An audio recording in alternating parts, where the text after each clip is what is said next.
नमस्कार बच्चों, आपका स्वागत है मेरा यूट्यूब चैनल मैथ्स विद अमरझा में।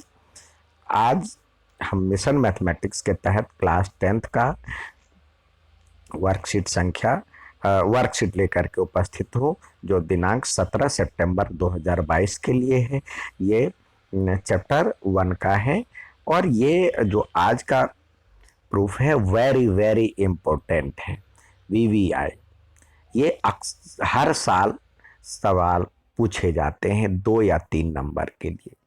तो इस सवाल को एक तरह से इतनी प्रैक्टिस करें बच्चों, जो आपको लर्न हो जाए, बढ़िया से आप लिख सके। ये नंबर कमाना नहीं चाहिए।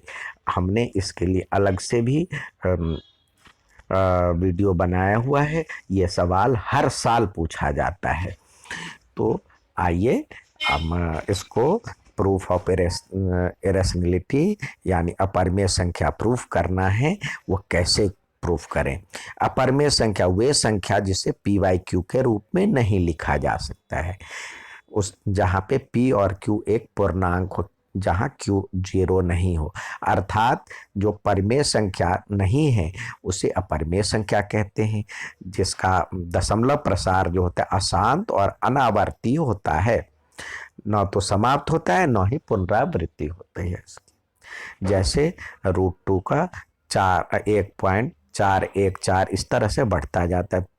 पाई भी एक अपरिमेय संख्या जिसका वैल्यू 3.141 इस तरह से होता जाता है। ये अपरिमेय संख्या देखिए, एक के बाद 2 जीरो, फिर एक, फिर यहाँ पे एक के बाद 3 जीरो, फिर एक, इस तरह फिर 4 जीरो, फिर एक, इस तरह से बढ़ती जाएगी अपरिमेय संख्या। तो यहाँ पे हमें सिद्ध करने के लिए विरोधाभास द्वारा प्रमाण तकनीकी का उपयोग करना होगा, यानी इसके कॉन्ट्राडिक्टिंग फैक्ट को लेकर के चलना होगा।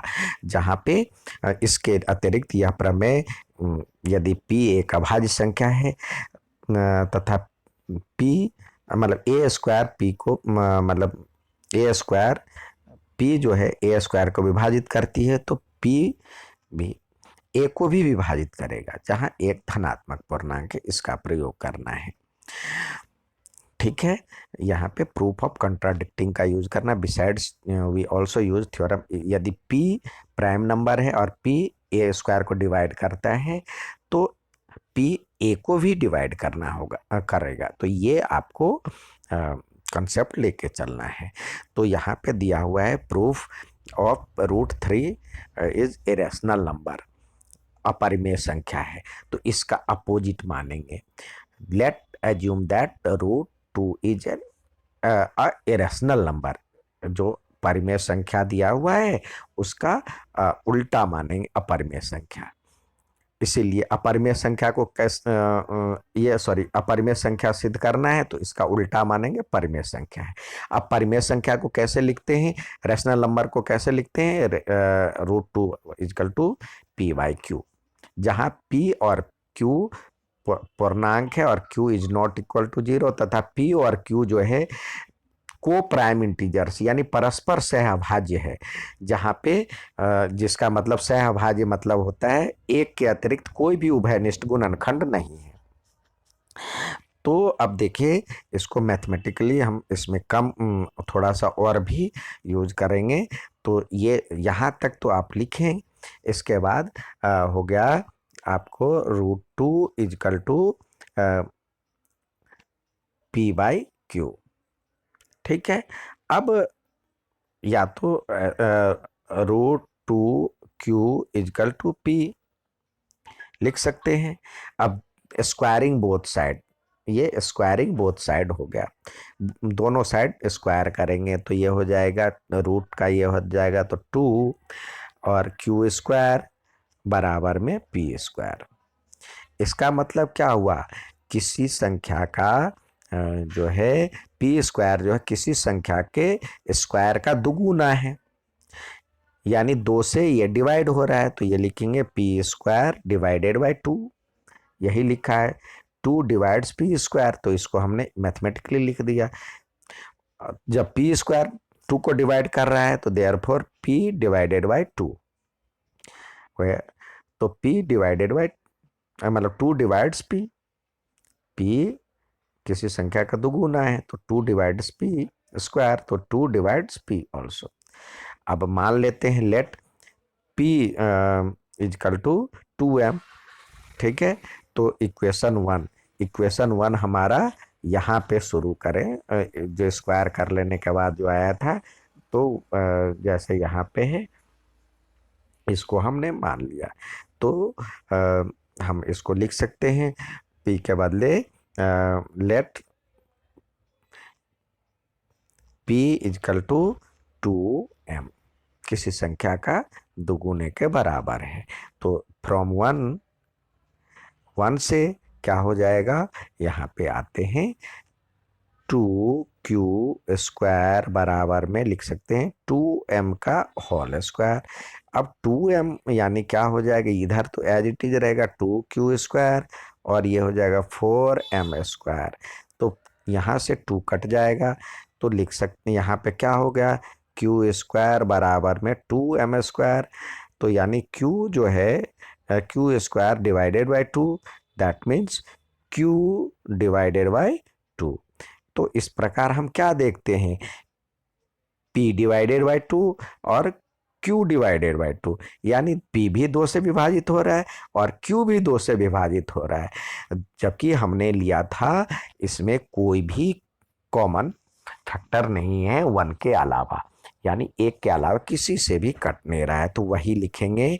It means p and q has least at least 2 as a common factor, जो कि कंट्राडिक्टिंग है। This is contradicts the facts that p and q are co-prime. It means our assumption is wrong. So root 2 is rational number. Our assumption is that root 2 is rational number is wrong. So we conclude that root 2 is an irrational number. यानी p और q दोनों में एक उभयनिष्ठ गुणनखंड 2 दिख रहा है, इस तथ्य का ये खंडन कर रहा है, जो कि ये परस्पर सहअभाज्य है। अतः हमारी धारणा जो क्या रखे थे, रूट 2 एक परिमेय संख्या, ये गलत है।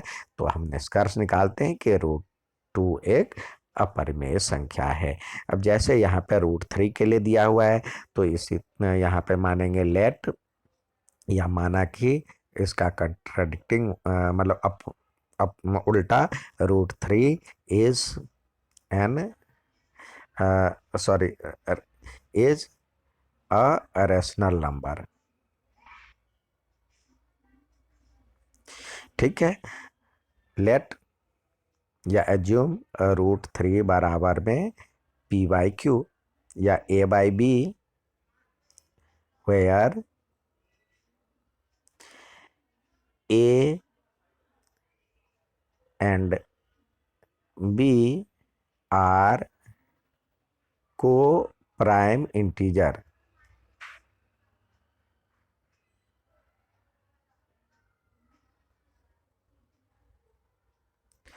यानी परस्पर सहअभाज्य है, and q is not equal to 0। अब इसको सही से कर लें, the root 3 b is equal to a squaring both side, और यहाँ पे एक लाइन भी डाल ले, स्क्वायरिंग बोथ साइड। तो क्या हो जाएगा, 3b square is equal to a square, इसको इक्वेशन 1 मान लेते हैं। इसका मतलब क्या हुआ, b स्क्वायर a स्क्वायर जो है b स्क्वायर के 3 गुने के बराबर है, तो यानी a स्क्वायर डिवाइडेड बाई 3, तो a डिवाइडेड बाई 3। एंड अब a डिवाइडेड बाई 3, ये इसलिए लाइन डलवाते हैं जो कि कुछ बच्चे यहीं पे आधे करने के बाद ही कंक्लूजन पे ले आते हैं, तो ये लाइन डलवा लेते हैं, जिससे हम लिखते हैं, जो कि अभी पिक्चर बाकी है, यानी हम अभी और भी करेंगे। तो यहाँ पे लिखे let a is equal to 3c, then from 1, यानी समीकरण 1 से तो क्या हो जाएगा, इसके बदले 3c लिखेंगे तो 3b² बराबर में 3c का होल स्क्वायर, तो ये हो जाएगा 9c², 3b² बराबर में। अब 3 3 जा 9 हो जाएगा, तो यहाँ पे हो जाएगा b² बराबर में 3c²।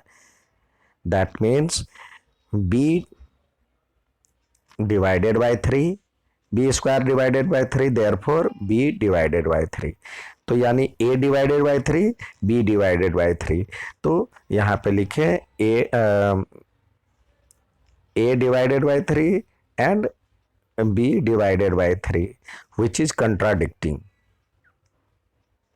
विच इज, यह विरोधाभास है, कंट्राडिक्टिंग।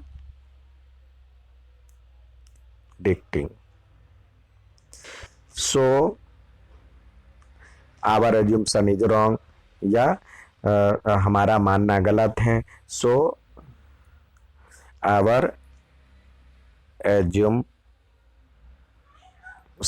is wrong.